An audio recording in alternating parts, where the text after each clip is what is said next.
In this video, we're going to show you how to tie the rings onto a wedding ring bearer pillow. So you have your two rings that you need to tie onto the pillow.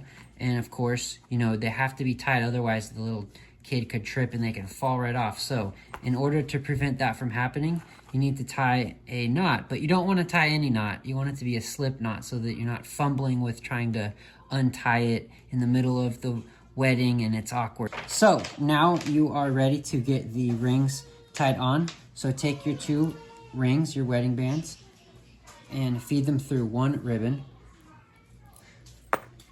so that they're like this. And then next, get the other ribbon, and you want to take the two ends and feed it through the loop. So now you're at this point. Next step is the tricky part, so watch carefully.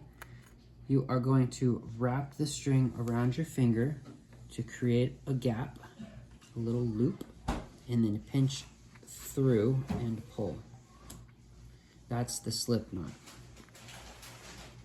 So, an example, they don't fall off. Even if they get shaken around, it stays still. And it is as easy as pulling the two ends to release them. We hope that video was helpful for you. Thank you for watching.